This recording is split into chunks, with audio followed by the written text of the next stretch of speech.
চলছে ইরানের পরমাণু কর্মসূচি। ইসরায়েলকে নরক দেখানোর হুঁশিয়ারি। ইরানে আবারও ইসরায়েলি হামলা। বিজয়ের পথে ইসরায়েল, বললেন নেতানিয়াহু। এতক্ষণ শুনছিলেন সংবাদ শিরোনাম, এবারে বিস্তারিত।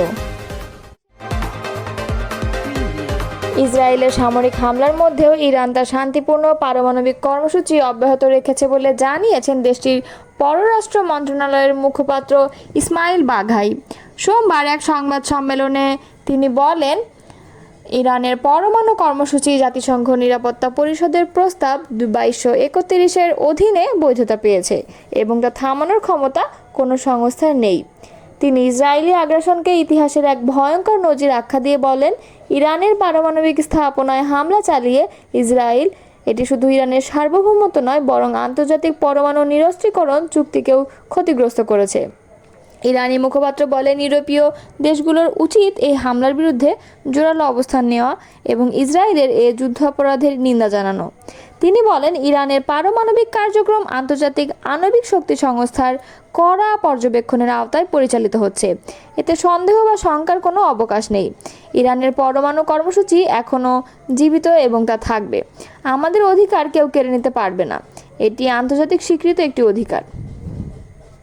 ইরানে অব্যাহত হামলার মধ্যে ইসরায়েলকে নরক দেখানোর হুঁশিয়ারি দিয়েছেন দেশটির পার্লামেন্ট স্পিকার মোহাম্মদ বাকের গালিবাফ। বলেছেন, ইরানের সশস্ত্র বাহিনী বর্বর শত্রু ইসরায়েলকে অসহায় করে ছাড়বে, কারণ এই শত্রু কোনো রেড লাইনের প্রতি শ্রদ্ধাশীল নয়। সোমবার পার্লামেন্টের এক উন্মুক্ত অধিবেশনে গালিবাফ এসব কথা বলেন। তার ভাষায়, গত কয়েক রাত ধরে যা ঘটেছে তা দখলদারের দুঃস্বপ্ন ও অপরাধীদের মধ্যে যে ভয় সৃষ্টি হয়েছে তা আগ্রাসনের জন্য অনুশোচনা ও শাস্তি না হওয়া পর্যন্ত চলতেই থাকবে। তিনি আরও বলেন, ইরানি বাহিনী শত্রুকে নরক উপহার দেবে এবং বিশ্ব তাদের দুর্দশা প্রত্যক্ষ করবে। গালিবাফ জোর দিয়ে বলেন, আমাদের সবাইকে বুঝতে হবে যে আমরা এখন এক ব্যতিক্রমী পরিস্থিতির মুখোমুখি। আমাদের বর্বর শত্রু কোনো রকম নীতিগত সীমারেখা মানে না। চূড়ান্ত বিজয় নিশ্চিত, তবে এ পথে চড়াই উতরাই থাকবে, এটাই স্বাভাবিক।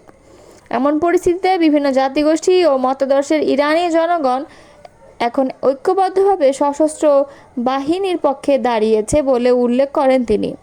স্পিকার আরও বলেন, ইসলামী বিপ্লবী গার্ড বাহিনী ও সেনাবাহিনীর সর্বোচ্চ নেতা আয়াতুল্লাহ খামেনির দূরদর্শী নেতৃত্বে তাদের সামরিক ক্ষমতা ও দক্ষতা বিশ্বকে দেখিয়েছে। তারা ইসরায়েলি নিরাপত্তার মিথ ভেঙে দিয়েছে। তিনি এ সময় ঐক্যের আহ্বান জানিয়ে বলেন, শত্রুর হামলা একটি হাইব্রিড যুদ্ধের অংশ, যার কেন্দ্রে রয়েছে মনস্তাত্ত্বিক যুদ্ধ। বর্বর ইসরায়েলি শাসনের হুমকি আমাদের মধ্যে নতুন ঐক্য গড়ে তুলেছে।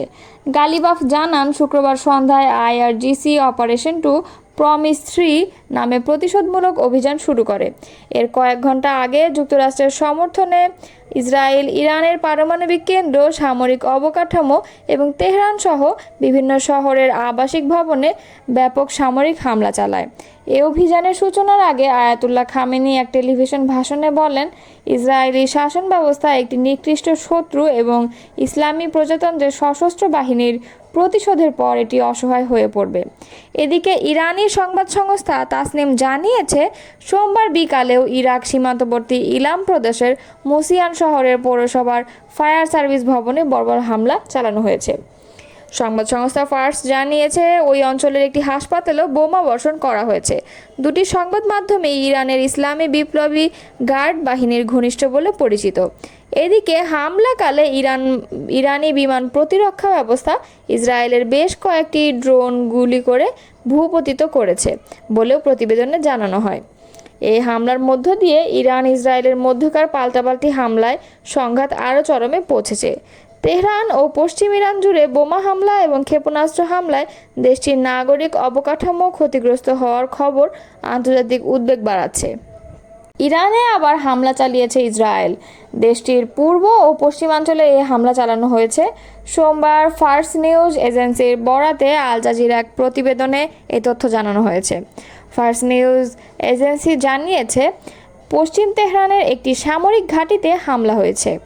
ইসরায়েল এ অঞ্চলে সামরিক ঘাঁটিকে নিশানা করে হামলা চালিয়েছে। প্রতিবেদনে বলা হয়েছে, ইরানের গণমাধ্যমও পূর্বাঞ্চলে বিস্ফোরণের খবর জানিয়েছে। ইসরায়েলি সেনাবাহিনী রাজধানীর কিছু অংশে হুমকি দেওয়ার পর এই হামলা হয়েছে। এর আগে ইসরায়েলের প্রতিরক্ষা মন্ত্রী হুঁশিয়ারি দিয়ে বলেন তেহরানের বাসিন্দারা শিগগিরই এই হামলার মূল্য দেবে। ইসরায়েলি কর্তৃপক্ষ জানিয়েছে ইরান রাতভর 100টিরও কম ক্ষেপণাস্ত্র নিক্ষেপ করেছে, তবে এর মধ্যে মাত্র 7টি ইসরায়েলে আঘাত এনেছে। সামরিক এক মুখপাত্র জানান ইসরায়েল ইরানের ওপর আকাশে আধিপত্য অর্জন করেছে এবং ইরানের 1/3-এরও বেশি সারফেস টু সারফেস ক্ষেপণাস্ত্র ধ্বংস করেছে। রয়টার্স জানিয়েছে ইরানের ক্ষেপণাস্ত্র হামলায় এ পর্যন্ত ইসরায়েলে 24 জন নিহত হয়েছেন। নিহতদের সকলে বেসামরিক নাগরিক। অন্যদিকে ইসরায়েলের হামলায় ইরানে অন্তত 224 জন নিহত হয়েছেন।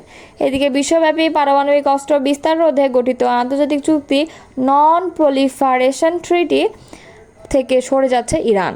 সোমবার দেশটির পররাষ্ট্র মন্ত্রণালয় জানিয়েছে এনপিটি চুক্তি থেকে বের হয়ে যাওয়ার চিন্তাভাবনা করছে তারা।